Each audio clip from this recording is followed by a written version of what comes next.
tal, amigos? Muy buenos días, un placer saludarlos. Está usted en Universidad Sin Fronteras, este programa de la Universidad Autónoma de Chihuahua, precisamente aquí desde la Facultad de Ciencias Políticas y Sociales. En esta ocasión tenemos la presencia en el estudio de dos autoridades en materia electoral que van a tratar un tema por demás importante e interesante para la sociedad. Tiene que ver con la violencia de género contra las mujeres. Voy a permitir presentar a nuestros invitados esta mañana. En principio, presento a ustedes al presidente consejero del Instituto Estatal Electoral, el maestro Arturo Meraz. Maestro, gracias. Bienvenido aquí a Universidad Sin Fronteras. Lo hemos seguido a lo largo de todo el proceso electoral local pasado y sabemos del conocimiento pleno que tiene en materia electoral. No, muchas gracias por sus palabras muy generosas.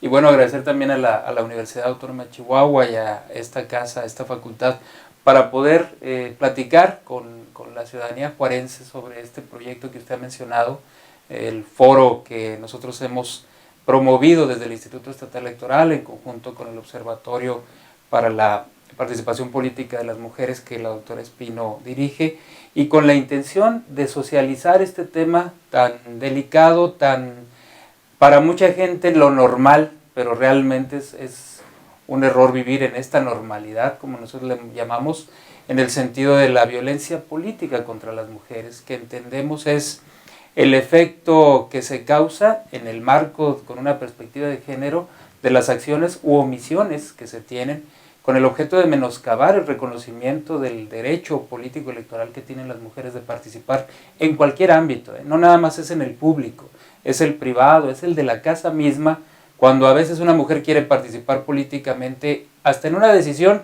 del comité de vecinos y que su esposo no se lo permite. Desde ahí ya hay violencia política contra las mujeres. Bueno, en este programa, ya escuchó usted, vamos a analizar el problema de la violencia de género en materia política y en otros ámbitos también. Por supuesto, en la mesa está la presencia femenina en la voz de la doctora Claudia Arlet Espino. Ella es consejera estatal del Instituto Estatal Electoral, pero además ella coordina el Observatorio para la Participación de las Mujeres. Bienvenida, doctora. ¿Cómo está usted? Muchas gracias, maestro. Gracias por la invitación, por recibirnos al Instituto Estatal Electoral y bueno, pues poder platicarles un poco del foro que tendremos el día de mañana de violencia política contra las mujeres. Pues sin más, vámonos directo al tema. Mañana se llevará a cabo aquí en las instalaciones de la Facultad de Ciencias Políticas y Sociales el llamado Foro Institucional para Eliminar la Violencia Política de Género. Y sobre este aspecto yo quisiera preguntarle al maestro Meraz. Maestro, ¿qué tan fuerte es el problema de la violencia de género en materia política para la mujer en este país y muy particularmente en Chihuahua?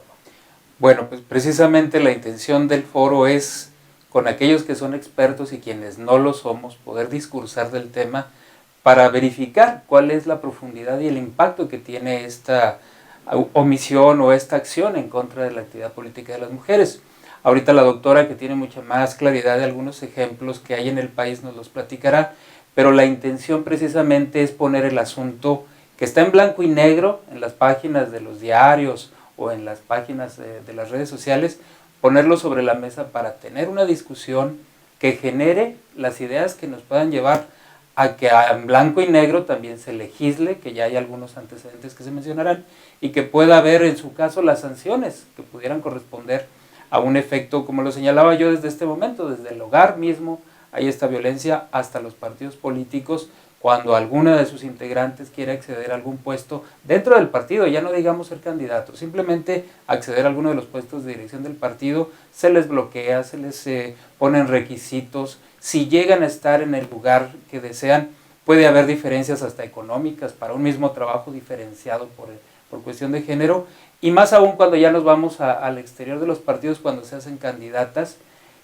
Para llegar a ser candidata tienen muchas exigencias, que es lo que tenemos que tratar de evitar, o sea, que haya una igualdad, que haya una equidad, pero que no nada más esté en el discurso, sino que esté en la realidad, que cualquier mujer que tenga alguna aspiración política pueda desempeñarla sin obstáculo alguno.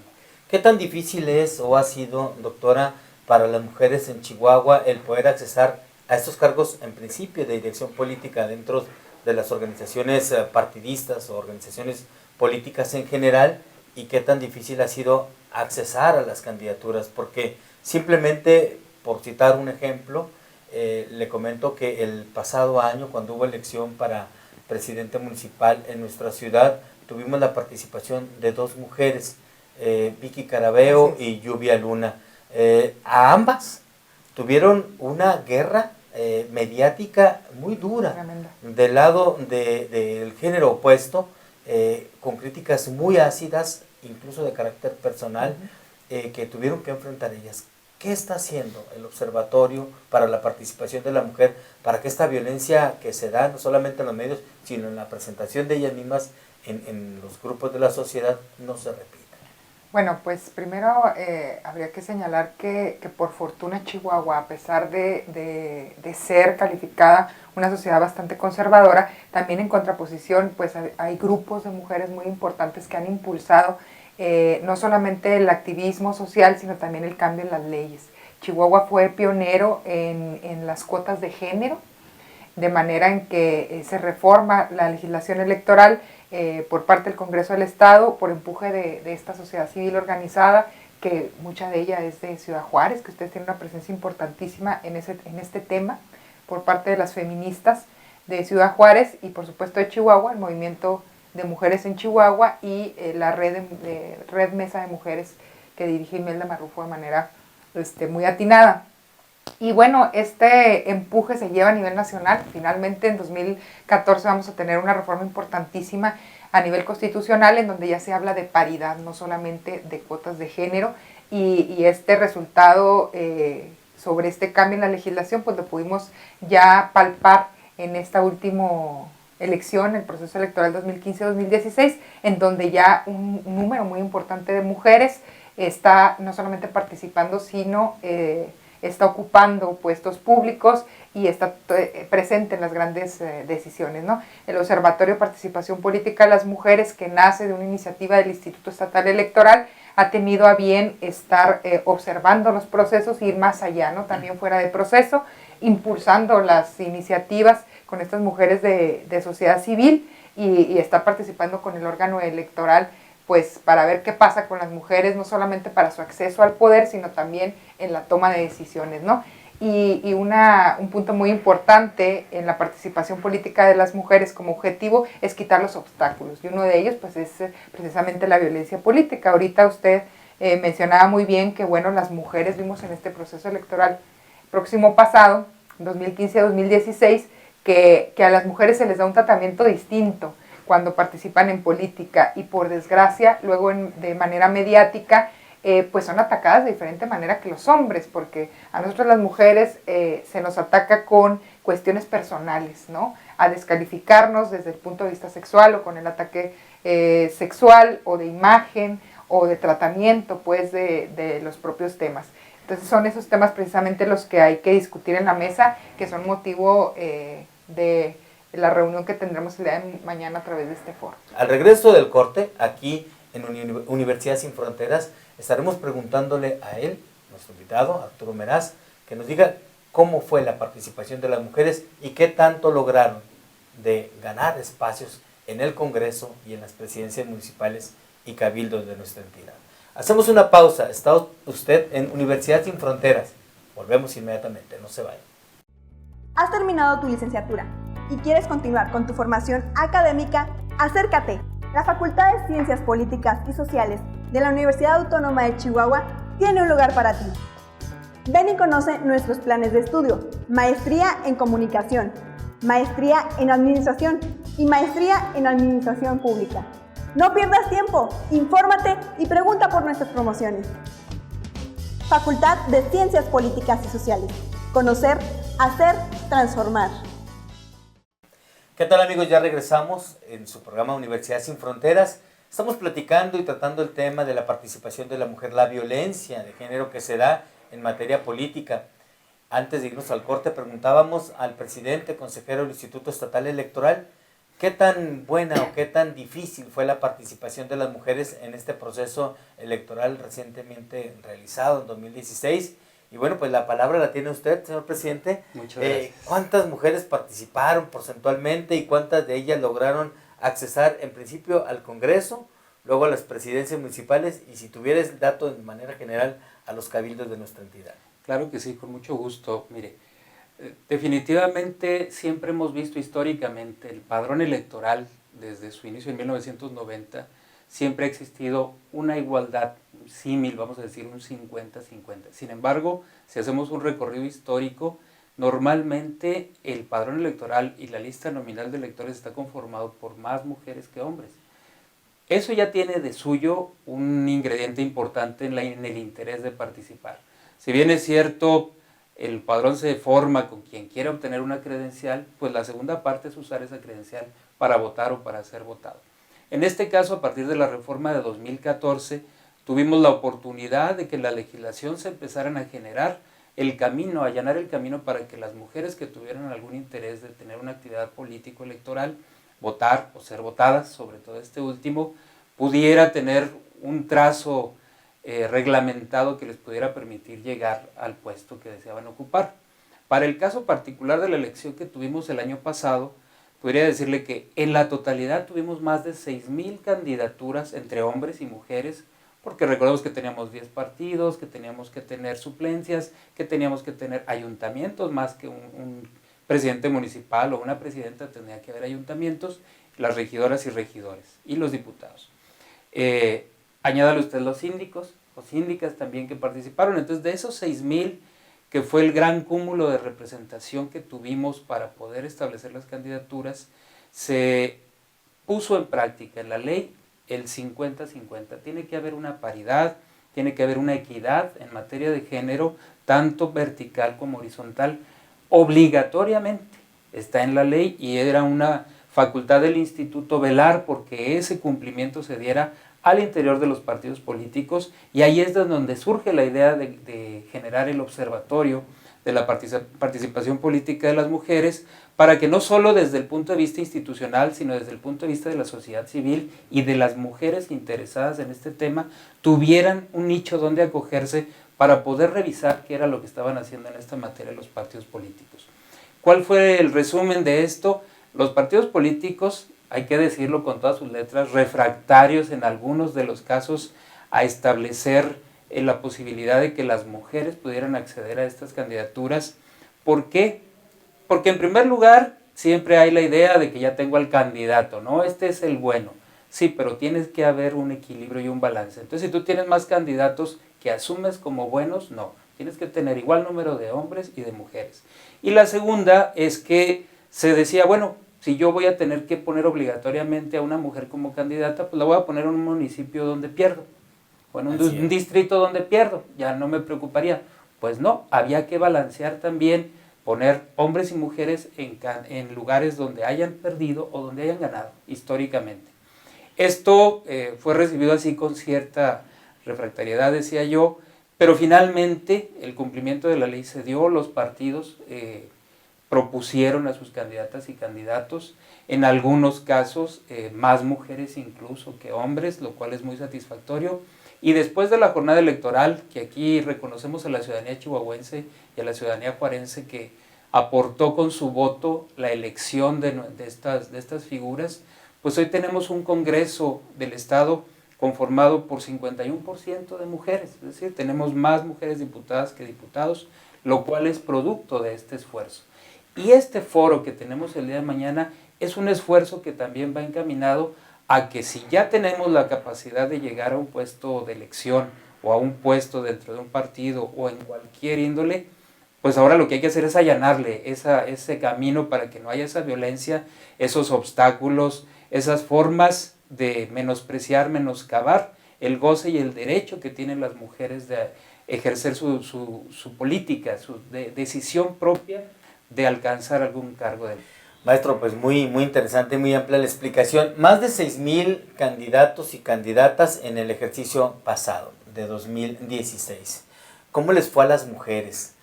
¿Contra qué tipo de violencia se enfrentaron? Y bueno, ¿quién mejor que para dar respuesta a esta interrogante que la doctora, precisamente nuestra invitada esta tarde, Claudia Arlette Espino?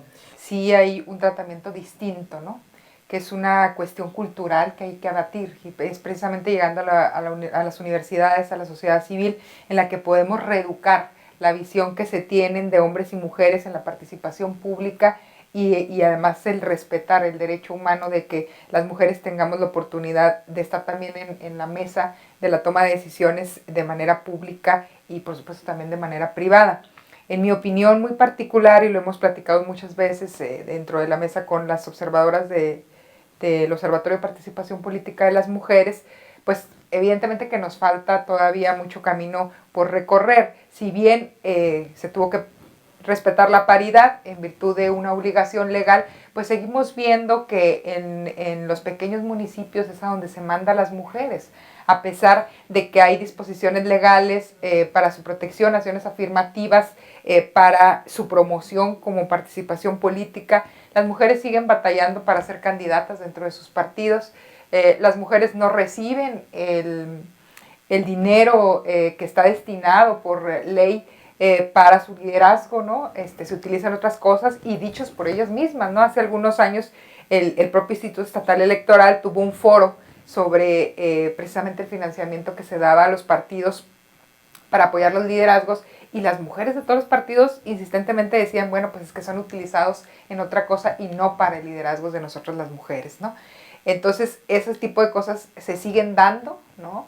A pesar de que ya candidato titular y suplente son del mismo sexo, bueno, pues sigue habiendo una resistencia, como decía ahorita el señor presidente del instituto, el ingeniero Meraz, de los partidos a decir, es que no hay mujeres que quieran participar, ¿no? Ese es el primer pretexto que nos encontramos, y sí hay, lo que pasa es que, bueno, pues luego se les ponen piedritas en el camino. Doctor Espino, pues muchas gracias por esta participación. Maestro Meraz, vamos a continuar con temas en el ámbito electoral. Nosotros vamos a hacer una pausa. ¿Sigues conservando tu VHS? ¿Vives en la era de piedra o qué onda? En la Universidad Autónoma de Chihuahua queremos que te actualices. Convierte tu VHS a DVD por solo 100 pesos. Verán taller de televisión y nosotros se lo convertimos.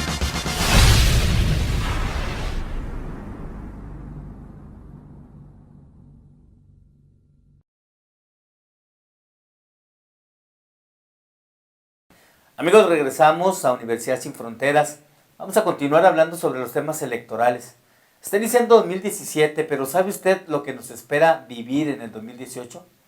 El próximo año tendremos una elección concurrente por primera vez en la historia de nuestro estado, en donde se reunirá la elección de presidentes municipales, de diputados locales, síndicos, regidores, por supuesto, en las propias planillas, así como también de candidatos a diputados federales, candidatos a senadores y candidato a presidente de la República. Es decir, habrá más candidatos, más candidaturas en juego el próximo año como nunca en la historia. Por eso mantenemos nuestro agradecimiento al maestro Arturo Meraz, presidente del Instituto Estatal Electoral, que nos acompaña desde el inicio del programa, y presentamos en la mesa a nuestro siguiente invitado, el maestro Gilberto Sánchez. Él es consejero del Instituto Estatal Electoral y agradecemos mucho su presencia, maestro, en esta mesa. Gracias. Los temas son por demás solicitados.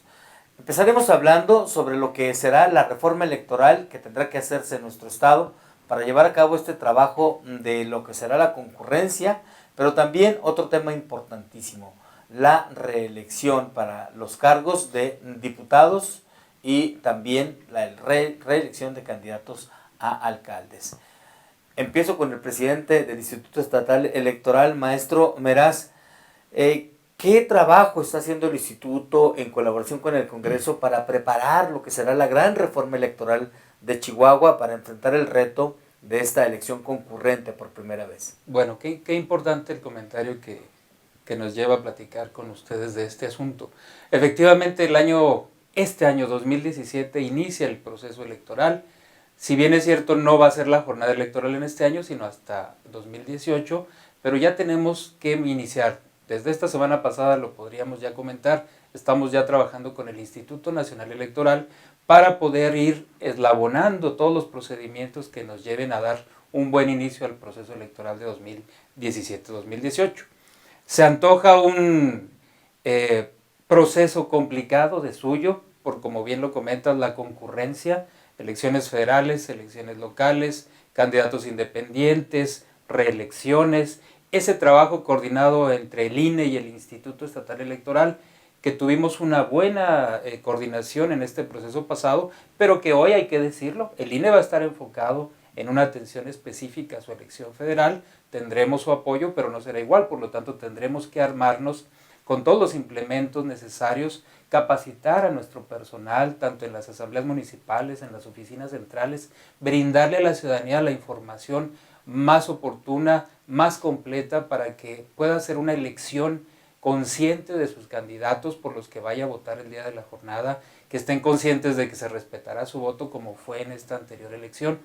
Todo eso está en un marco de una reforma electoral y una reforma política que se nos antoja interesante, que se nos antoja necesaria y que quisiera pensar, salvo lo que me diga el consejero Sánchez, como que ya estamos al cuarto para ya hay que hacerlo. ¿Qué es lo que estamos haciendo nosotros? Bueno, tanto el Instituto Estatal Electoral como el Tribunal Estatal Electoral estamos trabajando en manera paralela y quizá exista la oportunidad de manera conjunta intentar hacer un esfuerzo por presentar un proyecto, tanto porque nosotros operamos logísticamente la elección, ellos hacen la sanción de esta elección si es necesario, y con el Congreso pues llevar una propuesta. Si bien es cierto, sabemos que el Congreso ya está valorando cuál va a ser la circunstancia para recibir de la sociedad, de los partidos políticos, de los propios organismos, las propuestas y quizá armar una mesa de debate y de discusión, pues nosotros queremos adelantarnos e ir previendo lo que podamos presentar hasta en tanto el legislativo nos señale que es conveniente. Pero sí es complejo porque si el proceso electoral para el INE inicia en septiembre y para nosotros, de acuerdo a nuestra actual ley, inicia en diciembre, bueno, pues la reforma, ¿cuándo debe de estar? La ley dice 3 meses antes, pero si nosotros nos fuéramos a trabajar con el INE desde ya en septiembre o en octubre, pues 3 meses antes está usted hablando de que en junio, en este primer semestre, debería de existir una reforma que se nos antoja un tiempo razonable, pero ya hay que entrarle ahora sí que al trabajo duro. Maestro, este panorama que nos presenta nos dice que van a tener bastante trabajo en el Instituto Estatal Electoral y uno de los protagonistas de este proceso también es el consejero Sánchez, Gilberto Sánchez. Yo quisiera que nos ahondara un poco en lo que será el tema de la reelección de los candidatos a diputados, en este caso la reelección de los candidatos a presidentes municipales, sobre todo los independientes, porque en Ciudad Juárez tenemos hoy por hoy a un presidente municipal independiente.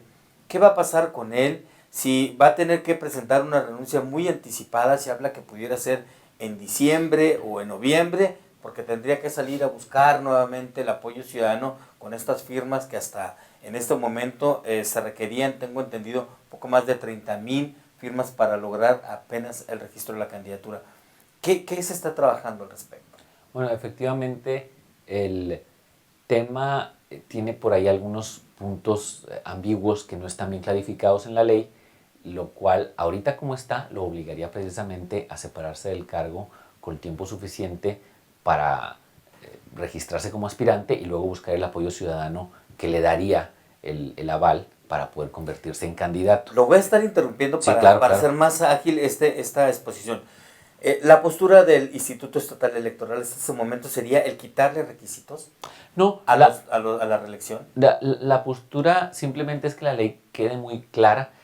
¿Por qué? Porque todos los actos que hacemos nosotros están sancionados primeramente por el Tribunal Estatal, pero luego hay instancias superiores, como los tribunales federales. Y sabemos que la historia de los tribunales federales recientemente ha sido de apoyar mucho y quitar todas las trabas posibles para las candidaturas independientes. Entonces, si existe luego el interés de algún candidato, alcalde, en este caso que tenemos 2 en el estado, por no querer reunir el apoyo ciudadano y impugna esa parte, pues entraríamos en un esquema en el cual a lo mejor habría que esperar a ver lo que dictan los tribunales federales y luego se pueden generar espacios en los que, bueno, ¿qué se hace cuando se separa, etcétera? Entonces nosotros estamos porque la ley quede muy claro lo que se tiene que hacer. Nosotros no podemos legislar, simplemente es administrar la ley. Sin embargo, dado que incluso a nivel federal, a pesar de que ya están escritas las reglas para la reelección, no se van a operar todavía en el caso de los diputados ni senadores, sino hasta el siguiente, hasta el 2021. Entonces no hay un referente en cuanto a esa situación. Entonces nosotros ahora que vamos a ser pioneros en la reelección en el Estado y que nunca se ha llevado a cabo, pues sí nos quisiéramos tener, como comentaba el consejero presidente, dado nuestra experiencia del ejercicio anterior, la experiencia del caso del tribunal que le tocó resolver impugnaciones, pues ver cuál sería el mejor escenario para que lo evalúen los diputados, que a final de cuentas serán los que tienen la última palabra para decidir qué es lo mejor y que la ley quede suficientemente clara. Consejero, estamos casi terminando el programa. Yo quisiera preguntarle a usted, en Ciudad Juárez hay decenas de personas que se quedan con ganas de participar con candidaturas independientes, pero estaba tan reglamentada la participación, el 50% de no sé, del número de electores que había en secciones electorales, etcétera, etcétera, el número tan elevado de firmas, de apoyo. ¿Se piensa trabajar también en esto? Bueno, ciertamente ha habido a nivel nacional, cada estado ha puesto sus requisitos y hay desde algunos estados que tienen más laxa esa parte, algunos muy estricta, algunos estados incluso llegaron al punto de pedir que el apoyo ciudadano fuera, el ciudadano que quisiera dar su apoyo tenía que ir personalmente a un lugar a firmar, lo cual nosotros vimos que la mayoría de los candidatos lo hicieron en campo, ¿verdad? Buscándolo. Entonces, hubo algunas impugnaciones incluso tocando el tema del porcentaje de firmas y la distribución de las secciones o de los municipios, dado que la ley actual establece que entre más pequeño es el municipio, más porcentaje les pide de firmas. Entonces, hubo por ahí algunas impugnaciones que se tienen que tomar en cuenta para esto. Por otro lado, existe trabajo de la sociedad civil y estamos elaborando un trabajo junto con ellos en el cual se pueda relatar la experiencia de las candidaturas independientes en este primer ejercicio que tuvimos en el Estado, para de esa manera aportar ideas desde el punto de vista de quienes lo vivieron, en este caso los candidatos, ya sea que hayan llegado a lograr la cantidad de candidatos o no, se quedaron en el camino precisamente por cosas de este tipo, para clarificar lo que haya que clarificar y de alguna manera allanar un poquito el camino. ¿Habrá un foro al respecto? ¿Se invitará a la sociedad o será un trabajo interno del instituto? Ahorita estamos trabajando junto con el tribunal y con organismos de la sociedad civil y se entrevistará a los candidatos en todo el estado o a los aspirantes que sacaron el camino. Bien. Tendremos un documento y es un producto que estaremos publicando y que buscaremos de alguna manera el eco en medios como este muy importantes para lograr llegar a la sociedad y que quien tenga el interés, bueno, tenga una referencia de, por ejemplo, los que no llegaron, en qué les falló. Porque un candidato a un distrito se puede ir a parar en un centro comercial a recabar firmas, pero si su equipo no sabe que las firmas son exclusivamente las que le van a valer las del distrito por el cual pretende contender, pues entonces el número, por más grande que sea, si no pasa por esos filtros internamente por los candidatos antes de llegar con nosotros para validar esas firmas, pues puede que caigamos en casos como el que ocurrió, que una candidata se quedó muy cerca, pero sus firmas carecían de los requisitos para poder avalarla. Entonces, son muchas cosas en las que nos interesa darle máxima publicidad para, pues sí, de alguna manera que los interesados estén mejor informados y sepan mejor lo que tienen que hacer. Consejero Sánchez, muchas gracias por su presencia, sus conceptos esta tarde. Seguramente llamarán a la reflexión a los televidentes, a los radioescuchas que nos están sintonizando en este momento, y lo invitamos, por supuesto, para que en posteriores ocasiones, nuevamente aquí en Universidad Sin Fronteras, podamos contar precisamente con este conocimiento y el avance que va. Señor presidente del Instituto Estatal Electoral, el maestro Arturo Meraz, muchas gracias por su presencia y sus conceptos esta tarde para la comunidad universitaria. No, muchas gracias por la apertura, por la recepción, la generosidad de ustedes, y cuantas veces nos inviten, con mucho gusto estaremos aquí. Gracias. Gracias, maestro. Gracias sobre todo a usted, que nos hizo el favor de sintonizarnos una vez más aquí en Universidad Sin Frontera. Le invitamos para que la próxima semana nos sintonice en el mismo canal, en la misma estación, para un programa más de Universidad Sin Fronteras.